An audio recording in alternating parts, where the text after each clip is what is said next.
Good morning, friends. Thank you for being here. I'm Starlet Jose.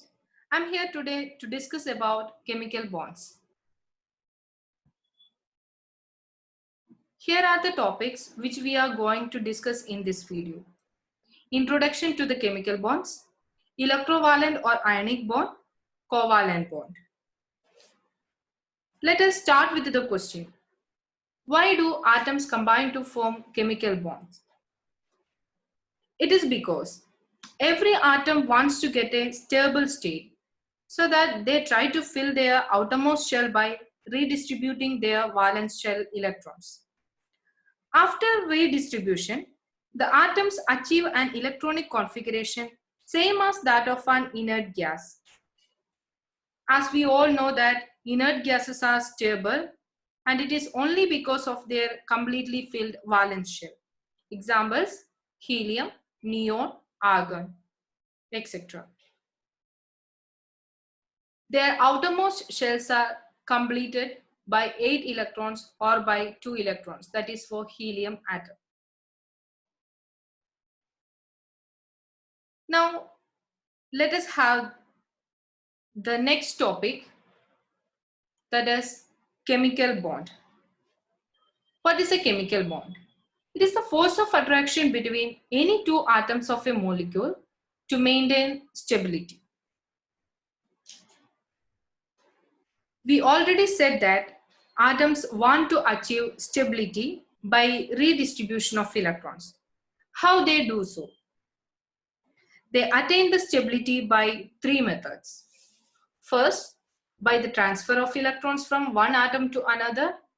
Second, by sharing of 1, 2 or 3 pairs of electrons between two atoms. And third, shared pair of electrons are contributed by only one of the combining atoms. Now let us discuss about the formation of ionic bond or electrovalent bond. These bonds are formed by complete transfer of electrons from one atom to another. This is occurring between a metallic and a non-metallic atom.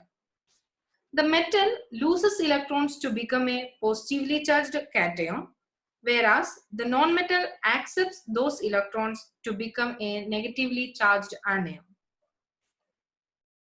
What is an ion?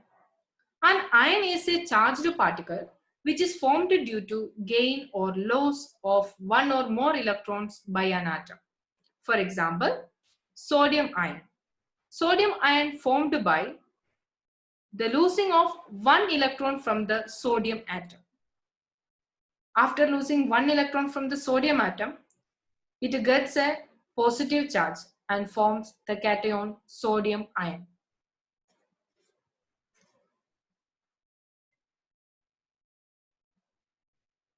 Let us see some important terms related to the chemical bonding. First, electropositive element. They are the elements which can easily lose electrons. Certainly they are metals. Next we have electronegative element. Non-metallic elements which can readily accept electrons to form negatively charged ions are electronegative elements.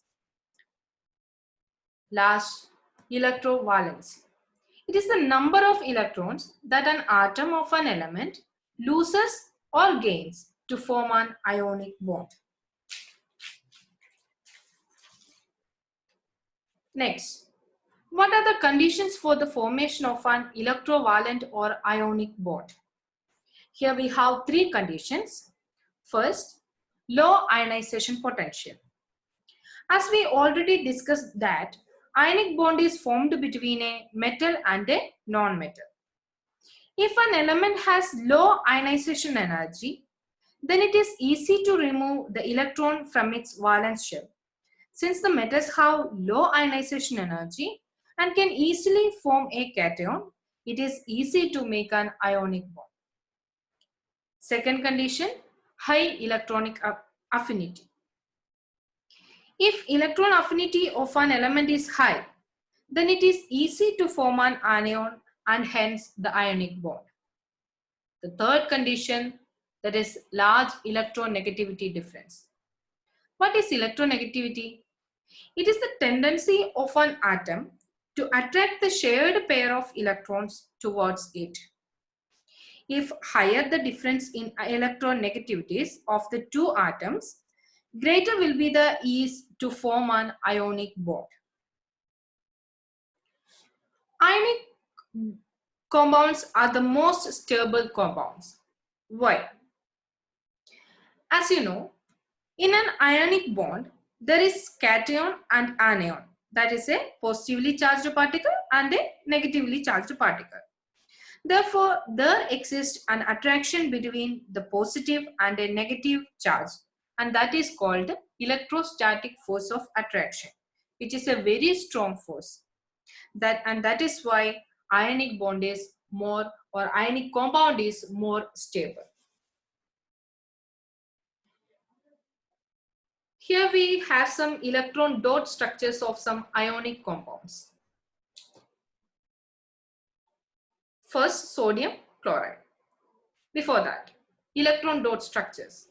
In electron dot structures, we are using the symbols of elements with their valence electrons surrounding them, as you can see in the figure. Which is the electron dot diagram of sodium chloride. In sodium atom, there is only one electron in its outermost shell, which is shown as a red dot here.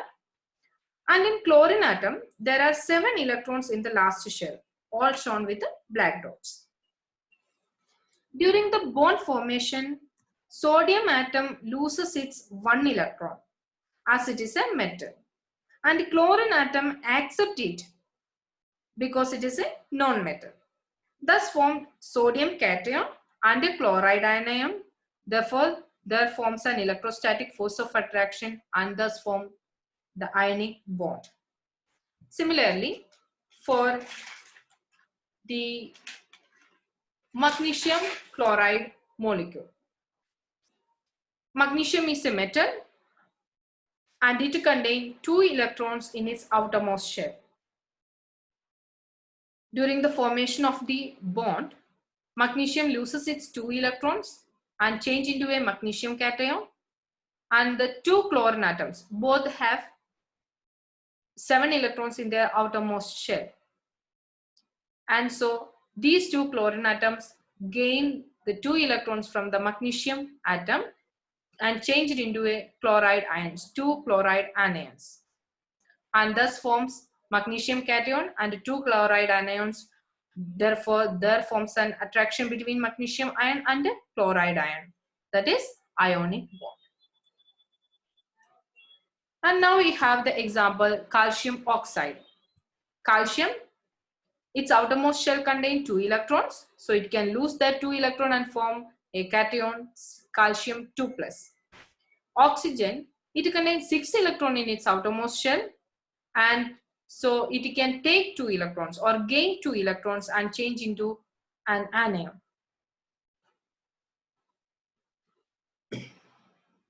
And thus forms the attraction between the calcium cation and the oxygen anion, and that is ionic bond between the calcium and the oxygen.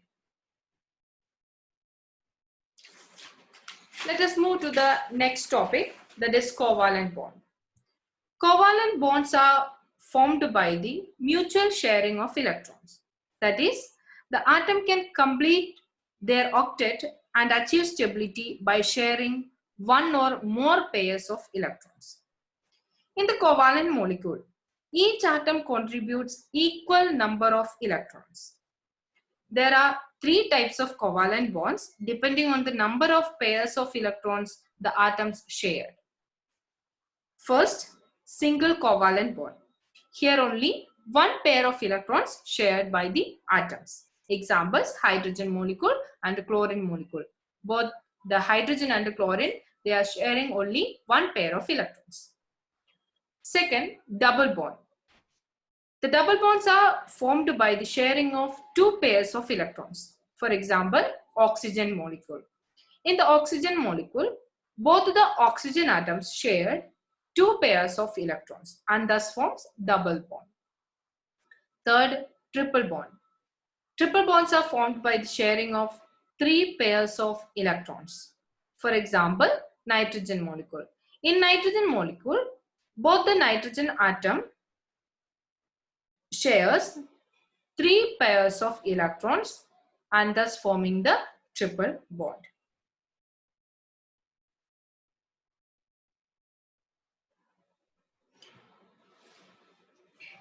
Let us see how covalent bonds are forming using electron dot diagrams. First, formation of chlorine molecule. As you know, chlorine is a diatomic molecule. So the chlorine molecule contains 2 atoms of chlorine. Both the chlorine atoms need 1 more electron to complete its octet. For that, they mutually share 1 electron and thus form a single covalent bond as seen in the figure. Secondly, we have the formation of nitrogen molecule. Nitrogen is also a diatomic molecule. Since the nitrogen atom contains 5 electrons in their outermost shell, it needs 3 more electrons to complete the octet. So both the nitrogen atoms share 3 electrons each and thus forming a triple bond. I hope you understood the formation of covalent bonds. Now let us see some terms related to the covalent bonds. First we have covalency of an atom. It is the number of electrons taking part in the formation of covalent bond. For example, nitrogen molecule. In the formation of nitrogen molecule, each nitrogen atom shares 3 electrons. So the covalency of nitrogen atom is 3. Next we have polar covalent compounds. It is a type of covalent compound in which the electrons forming the bond are unequally distributed or they are not at equal distance between the atoms. For example, hydrogen chloride molecule. In this hydrogen chloride molecule, the shared pair of electrons are not situated in the center of the molecule, center of this molecule, that is between the hydrogen and the chlorine. But in the case of non-polar covalent compound, the shared pair of electrons situated at equidistance from the atoms and thus no charge separation between them. Polar covalent compounds ionize in water, but non-polar covalent compounds do not ionize in water. Now we have another term, that is dipole molecules.